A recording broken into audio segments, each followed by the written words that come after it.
Pre tých, ktorí poznáte túto značku Nissi, toto nebude až taký veľký mystery box.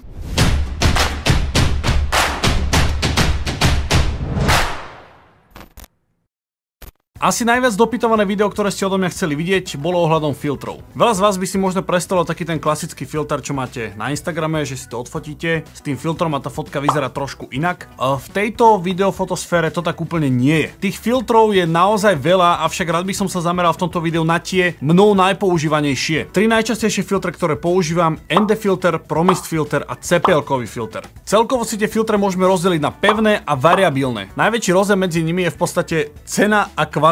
Toto je pevné NDčko od značky Nissi, je to 0,9 NDčko. Tá stupnica, či to má 1 stopa, 2, 3, 8, je v podstate úroveň toho stmavenia, hej. Čiže keď sa pozriete, tak teraz vlastne vidíte, že v ktorejkoľvek časti je to rovnako stmavené. To je v podstate hlavný princíp toho pevného NDčka. V každom bode má rovnaké vlastnosti. Nájdete aj filtre, ktoré sú na výšku a oni sú stmavené iba od jednej polovice smerom hore. To znamená, že ak by ste mali v zábere nejakú krajinku alebo niečo, aby ste nemali prepálenú tú oblohu, tak máte stmavenú vlastne tú vrchnú časť. Avšak bohužiaľ toto sú filtre, ktoré sa dávajú do nejakého mateboxu, to znamená, že ja v podstate potrebujem na tej výrobe mať ešte tento matebox, dať si sem jeden filter, druhý filter a teda. Nie je to až tak praktické pre človeka, ktorý, dajme tomu, že veľa cestuje, musí sa zmestiť do nejaké batožiny. Tam tieto pevné filtre nie sú za mňa úplne cesta. Pri nejakej väčšej produkcii, poprípade nejakých stabilných podmienkach svetla, je za mňa toto voľba určite číslo 1, pretože sa naozaj nemusíte bať o tú kvalitu obrazu, ktorá cez to prechádza. Takže preto mám 2 NDčka, 0,9 a 1,2 a 2 ProMisty. 1,4, 1,2. Ako v podstate pevné filtre, ktoré používam pri nejakých väčších produkciách. A ten druhý typ sú teda variabilné NDčka. Vyrábajú ich rôzne značky v rôznych veľkostiach a majú rôzne vlastnosti. Tu vlastne vidíte ten hlavný princíp, že čo to NDčko robí. Áno, v podstate vám stmavuje ten obraz. Taká veľmi vedľajšia funkcia týchto filtrov je, že v podstate vám aj chránia ten objektív. Verím, že to aspoň trošku vidno, také malé bodky na tomto ND filtri.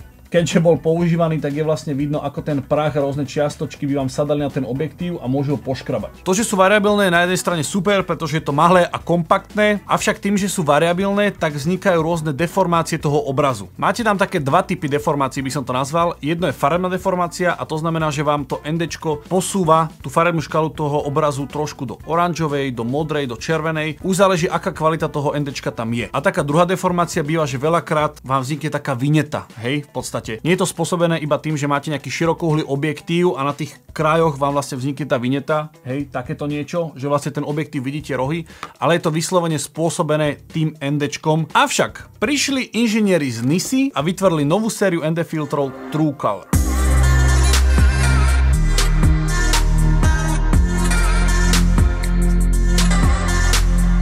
V tomto mystery boxe vlastne máme niekoľko z týchto filtrov. Nissi to nazval, že Swift systém a máte tu vlastne 15 rôznych možností, ako môžete to vaše filtre nakombinovať, aby ste dosiahli práve to, čo chcete. Čo som vlastne nepovedal, a to je, že prečo sa vlastne volajú TrueColor, a je to presne preto, pretože majú takmer žiadne posuny v tej farebnej škále. To znamená, že vám nedeformujú ten obraz. Poďme si vyťahnuť náš prvý filter, ktorý je v tomto balíčku, a to je klasický variabilný ND filter od 1 do 5 stôp. Ešte veľmi podstatná vec, tieto filtre sa robia v rôznych rozmeroch. Toto konkrétne je 82 mm, máte dajme tomu 77, používať nejaké menšie alebo vyššie čísla. 82 mi prišla ako najuniverzálnejšia veľkosť, pretože ja sám nemám objektív, ktorý by bol väčších rozmerov. A ak by som potreboval toto NDčko dať dajme tomu na 77 mm, tak mi stačí jeden malý redukčný krúžok, ktorý sa namontujem a viem to dať už aj na menší objektív. Funguje to veľmi jednoducho, zoberete NDčko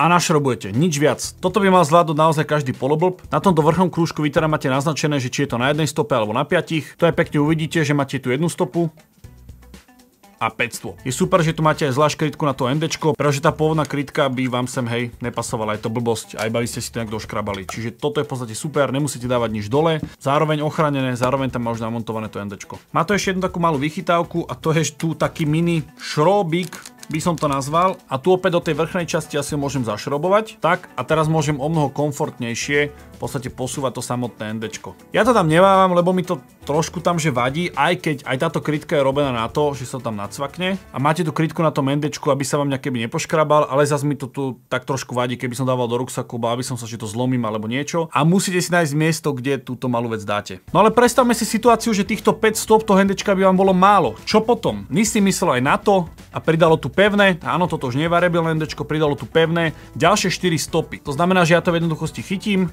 zacvaknem na to a momentálne tie čísla, ktoré som tu mal od 1 do 5, sa mi prepísali od 6 do 9. To znamená, že to NDčko som ešte viac boostol. A samozrejme mysleli na tú kompatibilitu, to znamená, že opäť si viete tento šrobík tu namontovať a už točíte plynulo od 6 do 9 stôp. Tých 9 stôp už je naozaj za mňa dostačujúcich na asi 99% vecí, čo som kedy aj vonku robil, keď to svetlo naozaj že pieklo bomby a chcel som tam na nejakú peknú dvojkovú clonu, aby som mal krásne rozmazlené pozadie. Bam, švácal som to na 9 stôp a nebol s tým najmenší problém. A keď tomu vlastne takto boostnuté o ďalšie 4 stopy, je najmenší problém, opäť to krytko veľmi jednoducho zakriem a mám to ochránené. Druhý pre mňa najpoužívanejší filter je mist filter. No a keďže opäť by som sa chcel rád vyhnúť veľkým mateboxom a týmto rozmerom 4x5,65 na tieto filtre, tak opäť Nisi spravilo 1/4 mist filter, ktorý krásne zapadne do tohto Swift systému. Ja som prednedávnom robil ešte jedno video o mateboxe a filtroch, ktoré ja do nich používam a tam som presne aj vysvetľoval, že na čo konkrétne filtre fungujú. Pre rýchle pripomenutie, máte nejaký zdroj svetla, dáte preto promise filter